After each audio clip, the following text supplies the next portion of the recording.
होती है, टोटल कितनी होती है? 7 फंडामेंटल क्वांटिटी होती है according to SI. There are 7 fundamental quantities. ठीक है, तो एसआई के अकॉर्डिंग 7 फंडामेंटल क्वांटिटी। तो एक बार मैं वापस बता देता हूं आपको फंडामेंटल क्वांटिटी क्या होती है। तो कल वाला एक बार थोड़ा सा रिवाइज करवा देता हूँ। एक्चुअल में क्या पढ़ा था कल हम लोगों ने? फिजिकल क्वांटिटी पढ़ी थी। फिजिकल क्वांटिटी क्या होती है?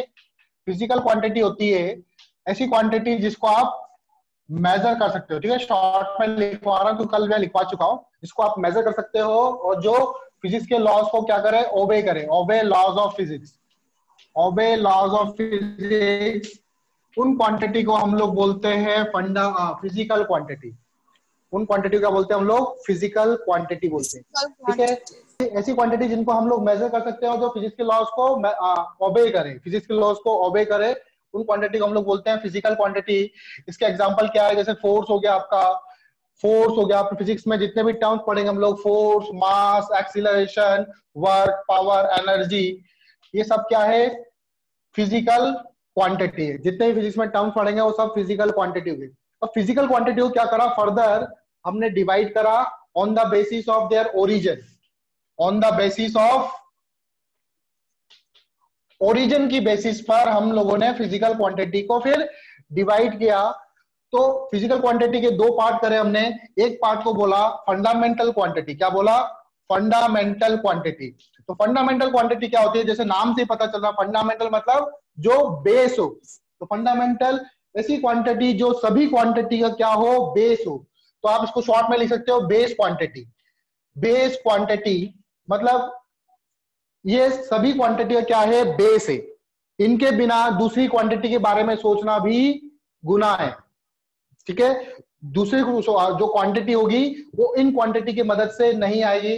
कल मैंने एक एग्जांपल लिया था, सपोज करो आपको मकान बनाना है, तो मकान के लिए जो बेसिक नीड होगी मकान बनाने के लिए वो क्या होगी? आपको ब्रिक्स या ईंटों की जरूरत पड़ेगी या पत्थर की जरूरत पड़ेगी। अगर आपके पास ब्रिक्स ही नहीं होंगे, आपको चूना दे देंगे, सॉरी आपको सीमेंट दे देंगे, रेत दे देंगे और आप बोलोगे मकान बनाओ, तो आप सीमेंट और रेत से खाली मकान नहीं बना सकते। आपको जो बेस क्वांटिटी चाहिए fundamental, that is bricks. Bricks की जरूरत पड़ेगी। ब्रिक्स की मदद से ही आप लोग फिर मकान बना पाओगे।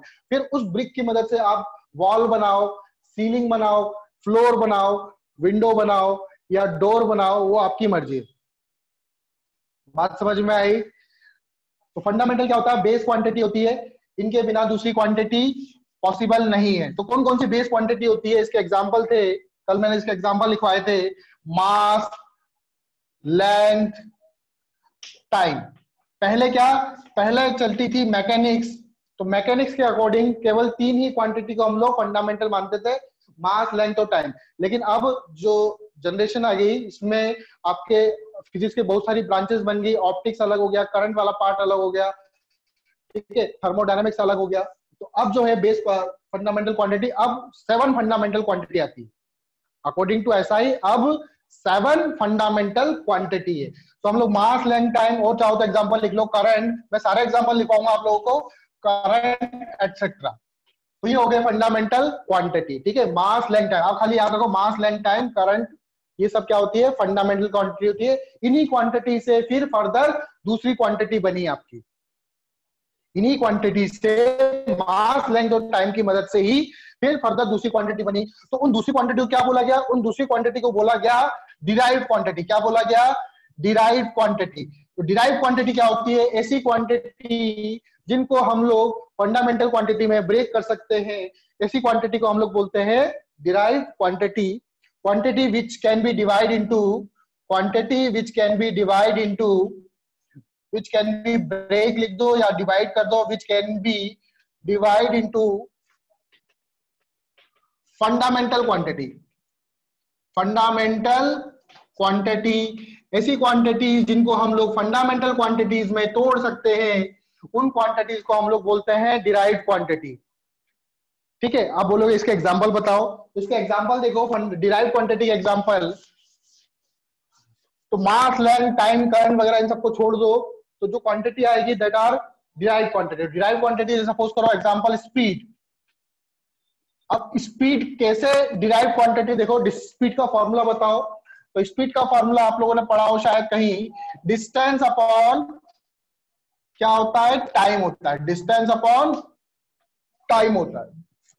अब देखोगे टाइम, टाइम तो फंडामेंटल है, लेकिन डिस्टेंस, अब देखोगे डिस्टेंस को अगर ध्यान से सोचो, डिस्टेंस को ध्यान से सोचो तो डिस्टेंस क्या है? डिस्टेंस एक तरह की लेंथ है। डिस्टेंस क्या है? एक तरह की लेंथ है। तो लेंथ में डिस्टेंस भी आ सकता है आपका, डिस्टेंस भी लेंथ हो सकती है। डिस्प्लेसमेंट भी आपकी क्या होगी? अगर डिस्प्लेसमेंट को भी सोचोगे आप, तो डिस्प्लेसमेंट को भी आप किसमें? मीटर में मेजर करोगे, मतलब वो अगेन एक तरह की लेंथ हुई। आपका रेडियस हो गया, रेडियस। आपकी हाइट हो गई, हाइट भी एक तरह की क्या है? लेंथ है। और सरकमफ्रेंस हो गया, सरकमफ्रेंस। तो ये सब क्या है?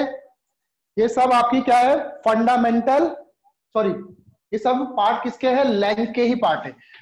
तो इनको अलग अलग नाम दे दिए, एक्चुअल में क्या है? वो सब लेंथ ही है। तो डिस्टेंस को मैं लिख सकता हूं length divided by time.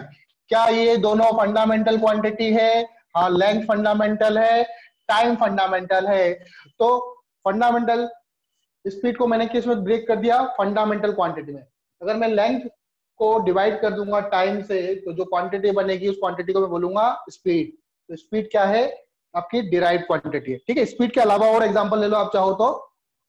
Speed के अलावा और थोड़ा एग्जांपल ले लेते हैं हम लोग। और कौन कौन से डिराइव्ड क्वांटिटी हो सकते हैं? और कौन कौन से डिराइव्ड क्वांटिटी हो सकते हैं? देखो, स्पीड के अलावा आप बोलो फोर्स। फोर्स क्या fundamental derived quantity? Force is also a derived quantity. Force का फॉर्मूला क्या होता है? Mass into acceleration. अच्छा, मास तो जो है, मास जो है वो तो क्या है? मास तो आपकी फंडामेंटल क्वांटिटी है। लेकिन एक्सीलरेशन, हाँ, एक्सीलरेशन कैसे होगा? एक्सीलरेशन को देखो तो, एक्सीलरेशन डिराइव्ड क्वांटिटी। बेटा 2 मिनट रुकना। चलो आगे देखते हैं। तो एक्सीलरेशन का क्या फॉर्मूला होता है? देखो, एक्सीलरेशन होती है वेलोसिटी अपॉन टाइम।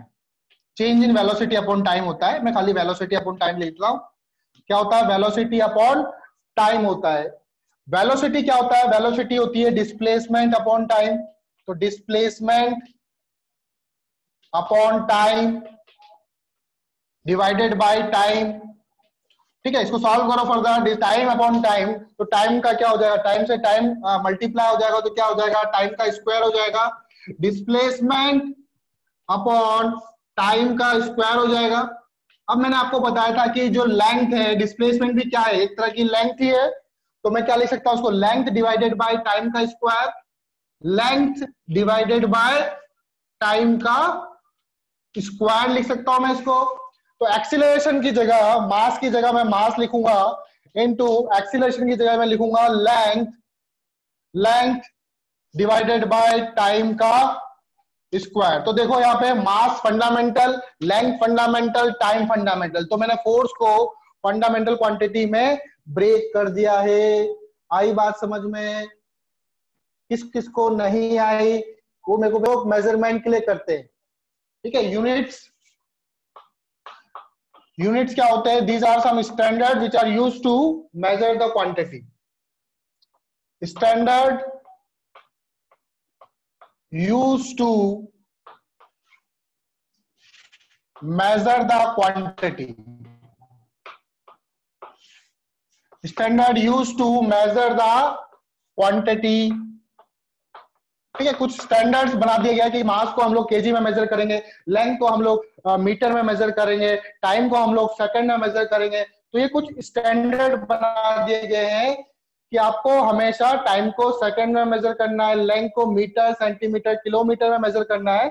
ठीक है, इसलिए हम लोग यूनिट का यूज करते हैं। यूनिट हम लोग क्या बताता है? जैसे यूनिट लगा दी मैंने, 2 kg लगा दिया, तो इसका मतलब ये क्या, कौन सी क्वांटिटी हुई है? ये मास हुई।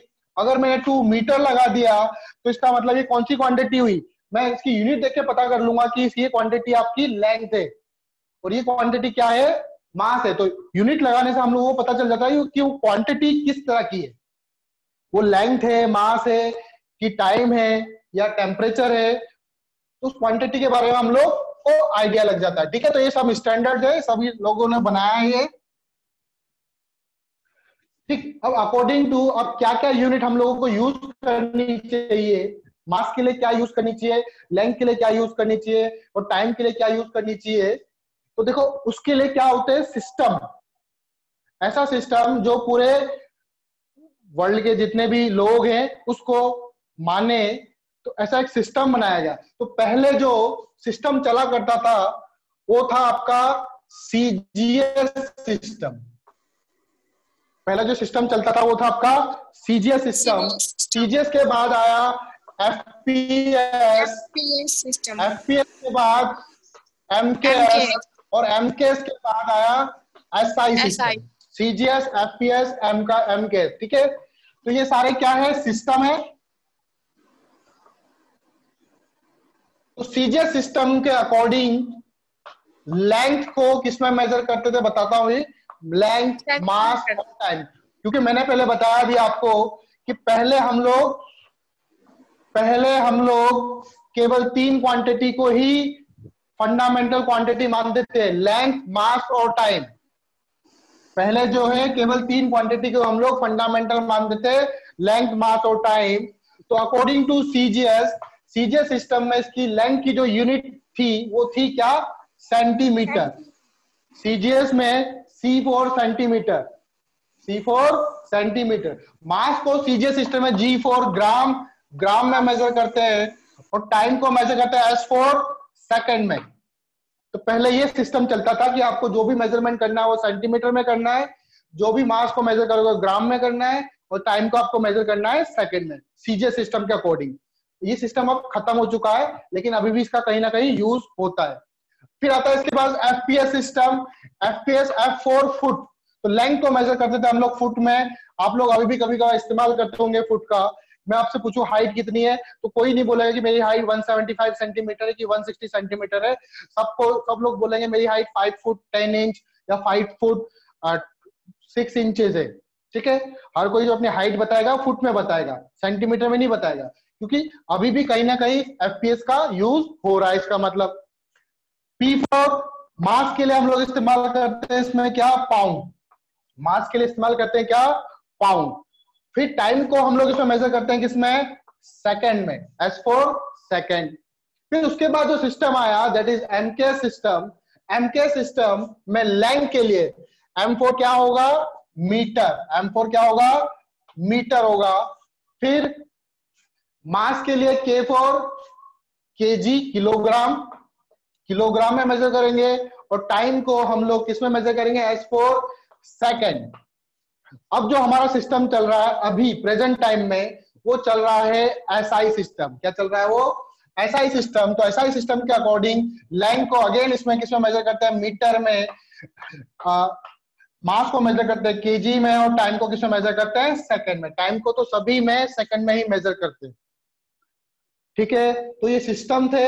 अभी जो चल रहा है सिस्टम क्यों बनाए जाते हैं, ताकि हम लोग जब हम डाटा शेयर करें, किसी को मैं यहाँ से रीडिंग भेजूं कि ये जो प्लेन उड़ रहा है वो इतनी हाइट पर है, अगर मैं उसको फुट में दे दूंगा आंसर और वो उसको मीटर में निकाल लेगा तो फिर गलती होने के चांसेस है, क्या पता वो प्लेन क्रैश हो जाए। तो हमें एक ऐसा सिस्टम अपनाना पड़ेगा जो सभी के लिए सेम हो। तो अभी जो सिस्टम चल रहा है आपका मीटर, ये एसआई सिस्टम चल रहा है, इसमें जो भी लेंथ को मेजर करेगा वो सब मीटर में भेजेगा, ठीक है। क्योंकि कंप्यूटर वगैरह हम लोग क्या करते हैं, डायरेक्टली डाटा भेजते हैं, जैसे 22, कोई भी डाटा 220, ठीक है। इसका यूनिट वगैरह नहीं लगाते।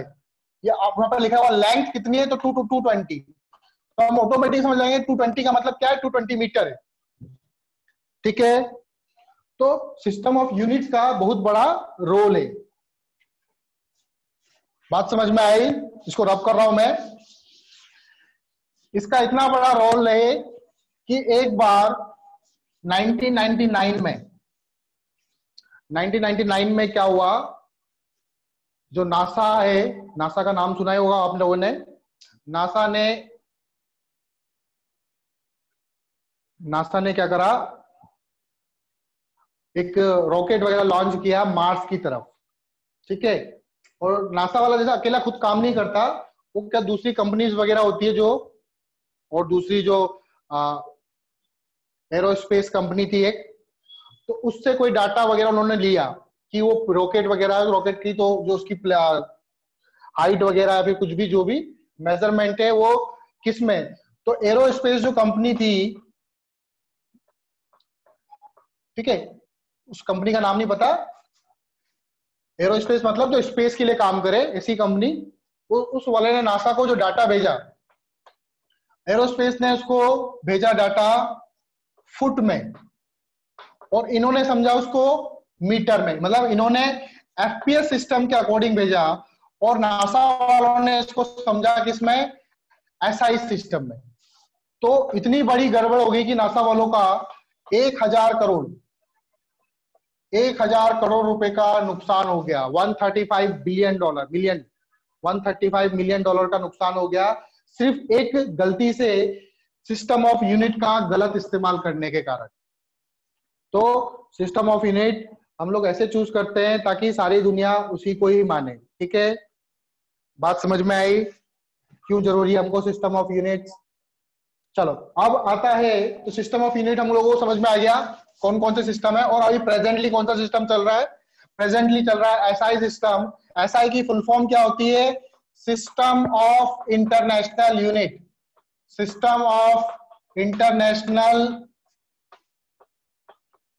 System of international unit, this is the full form of SI, system of international unit, ठीक है, इंटरनेशनल यूनिट सिस्टम का। तो अकॉर्डिंग टू एसआई, अब चलो एसआई पे आ ही गए तो हम लोग एसआई के बारे में बात करते हैं। तो एसआई के अकॉर्डिंग मैंने बताया भी, एसआई के according there are 7 fundamental quantity. वो कौन कौन सी क्वांटिटी होती है अकॉर्डिंग टू एसआई, एसआई ने बोला कि हम लोगों को 7 फंडामेंटल क्वांटिटीज लेनी है। कौन कौन सी लेनी है, according to SI there are 7 fundamental quantity, there are 7 fundamental quantities according to SI, there are 7 fundamental quantities। वो क्वांटिटी कौन कौन सी होती है, तो सबसे पहले देखो मास लेंथ टाइम तो लेना ही है आप लोगों को, तो मास ले लो, मास को किस में मेजर करेंगे, यूनिट लिख लो इसको, यूनिट क्या लिखेंगे इसकी, किलोग्राम, और हम लोग इसके लिए क्या रिप्रेजेंट करेंगे, मैं मास को एम से रिप्रेजेंट करूंगा, ठीक है, इसका यूज बताऊंगा मैं एम से क्यों कर रहा हूं, मास को हम लोग एम से रिप्रेजेंट करेंगे, कैपिटल एम से। मास के बाद लेंथ, लेंथ को किस में मेजर करते हैं, ये यूनिट है, ऐसा यूनिट क्या होगी इसकी, ऐसा यूनिट होगी इसकी मीटर, और लेंथ के लिए मैं यूज करूंगा एल, कैपिटल एल। फिर आता है आपका टाइम, टाइम को की एसआई यूनिट क्या होती है, टाइम की एसआई यूनिट होती है सेकंड, और टाइम के लिए मैं क्या रिप्रेजेंट करूंगा, टी, कैपिटल टी। फिर टाइम के बाद आ गया अब आपका करंट, करंट की यूनिट क्या होती है, एसआई यूनिट आप लोगों को पता हो एम्पियर होती है इसकी, तो एम्पियर के लिए हम लोग ए यूज करेंगे, या कहीं कई जगह इसको हम लोग आई से भी यूज करते हैं, ए या आई दोनों ही सेम है, ठीक है। आगे देखो करंट के बाद आता है टेम्परेचर, टेम्परेचर, टेम्परेचर की एसआई यूनिट होती है केल्विन, और केल्विन के लिए इसके लिए हम रिप्रेजेंट करेंगे इसको के से, के लगाऊंगा मैं। केल्विन के बाद अब आता है अमाउंट ऑफ सब्सटेंस, ले लो amount of substance, amount of substance, तो आप लोगों ने सुना हो मोल वगैरह सुना होगा, 1 मोल इक्वल टू 6.023 इंटू 10⁻23, ठीक है, वही मोल, तो इसके लिए मोल इस्तेमाल करूंगा मैं, इसकी एसआई यूनिट क्या होती है, मोल होती है, और इसको मैं कैसे लिखूंगा यहाँ पे, MOL, सिर्फ MOL लिखना है आपको, मोल जहां पर हो अमाउंट ऑफ सब्सटेंस तो MOL लिखना है आपको। फिर इसके बाद लास्ट क्या होती है, लुमिनस इंटेंसिटी, लुमिनस इंटेंसिटी का मतलब जो लाइट आ रही है उस लाइट की ब्राइटनेस कितनी है, लाइट की ब्राइटनेस कितनी है, जो ज्यादा ब्राइटनेस होगा उसकी लुमिनस इंटेंसिटी उतनी ही ज्यादा होगी, जो जितना ब्राइट उसकी इंटेंसिटी उतनी ही ज्यादा, तो लुमिनस इंटेंसिटी, लुमिनस वर्ड जो होता है वो लाइट के लिए यूज होता है, तो लुमिनस इंटेंसिटी इसकी यूनिट होती है कैंडेला, क्या यूनिट होती है इसकी, कैंडेला इसकी यूनिट होती है, और इसके लिए हम सिंबल यूज करेंगे C, और small D, C D, C small D use करेंगे हम लोग। तो ये 7 फंडामेंटल क्वांटिटीज होते हैं किसके according? According to SI. According to SI there are 7 fundamental quantities. आई बात समझ में? किसी को कोई डाउट है? अब देखो क्या हुआ, उन्हें लगा कि यार 7 तो बना दिए हमने, अब 2 क्वांटिटी ऐसी और रहेगी जो डिराइव क्वांटिटी में भी नहीं है और ना ही वो फंडामेंटल क्वांटिटी में। तो देयर आर, उसको हम लोगों ने क्या बोला? उसको बोला सप्लीमेंट्री क्वांटिटी। क्या बोला हम लोगों ने उसको? तो अब इसके अलावा मास, लेंथ, टाइम ये सब हो गया, ठीक है। इसके अलावा अब क्या करा, 2 क्वांटिटी और हमने ली जो डिराइव क्वांटिटी में नहीं रख सकते, तो उन्हें हमने किस में रखा? फंडामेंटल क्वांटिटी में। और एक्चुअली में फंडामेंटल भी नहीं है, तो उस क्वांटिटी को हमने क्या बोला? Supplementary quantity. क्या बोला उनको? Supplementary quantity. There are 2 supplementary quantity also. There are 2 supplementary quantity. इसके अलावा 2 सप्लीमेंट्री क्वांटिटीज और होती है। There are 2 supplementary quantities. 2 supplementary quantities. 2 supplementary quantities भी होती है। कौन कौन सी होती है? Number 1 plane angle. Number 1 plane angle, इसको रिप्रेजेंट करेंगे हम लोग थीटा से। प्लेन एंगल, प्लेन एंगल क्या होता है बेटा? देखो प्लेन एंगल, प्लेन एंगल को देखो डिफाइन किसे किया गया? सपोज करो ये आर्क है, ये आर्क है और ये पॉइंट है। तो ये आर्क जो है इस पॉइंट पर कितना एंगल बना रही है? ये आर्क जो है इस पॉइंट पर, इसको ज्वाइन करो, आर्क को इस पॉइंट से ज्वाइन करो।